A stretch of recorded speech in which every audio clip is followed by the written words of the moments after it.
What's up, everybody? My name is Nick Fetch. My pronouns are they, them, and he, him, and I'm a rising third-year student here at the University of Vermont, where I study human development and family studies, and I also have a minor in behavioral change health studies in our Larner College of Medicine. I'm coming to you today to talk about residential life and housing, and to share a little bit about my experience of living on campus. So first of all, at the University of Vermont, students are required to live on campus for 4 semesters or 2 years. My first 2 years living on campus were exceptional, and though I did decide to move off campus my third year, the experience I had really prepared me for where I am now, and also really enriched my first 2 years on campus. I'm currently situated on Redstone campus, which actually has the highest concentration of residential students on campus. There are 9 residence halls here. 1, 2, 3, 4, 5, 6, 9, 10, 11.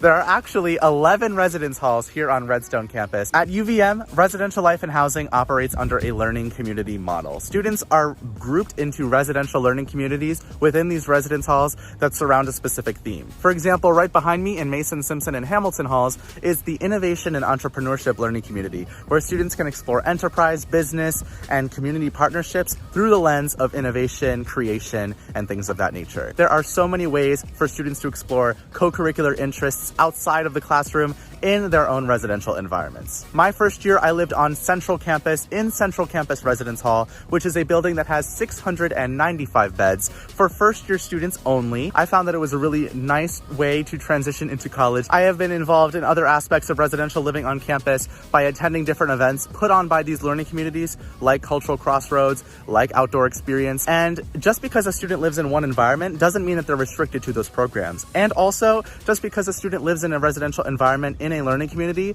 doesn't mean that they have to participate in everything that's offered. It's really a la carte. Students will take part in what they like, what they enjoy, and that's part of what makes living in the learning communities at UVM so special, is because students are coming with their own interests, with their own passions, and they're bringing it all together in their communities to keep it vibrant, to keep it fresh, to keep things different, you know what I mean? During my first year, I lived in a double room with a roommate, and how I met that roommate was randomly. I decided to apply for housing, and I went through the random roommate selection process, where essentially the Department of Residential Life, which is actually based here on Redstone campus as well, assigned a roommate to me. I didn't choose my roommate was assigned to me. And so I met my roommate during move-in, and it was a really, really great experience to live with someone who I might not have met otherwise. Also, having a roommate was a really, really big time of learning how to compromise, learning how to come to agreements, learning how to resolve conflicts, and skills that are going to be really, really important as we continue to move through college, move through life in general.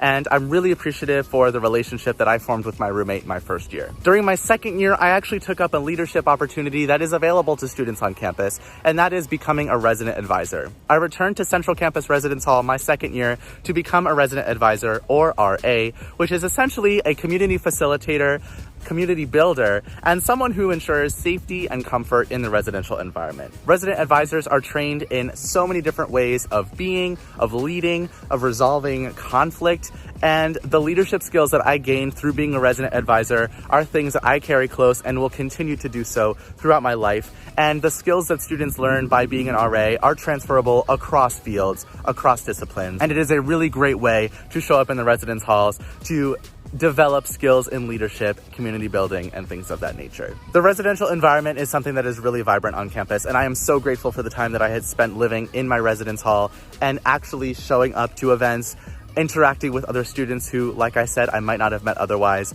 And the housing requirement is here for a reason. It's to get students engaged on campus, to really dive into the amazing programming that is offered here for students. If I had any advice to offer to students living in the residence halls on campus, or maybe one item that I think is so important to bring, shower shoes. Always bring shower shoes, especially in communal bathrooms on campus. You're gonna wanna have those just to keep clean, to keep safe, and to keep your feet protected, because it's important to do so. You know what I mean? Hygiene is important.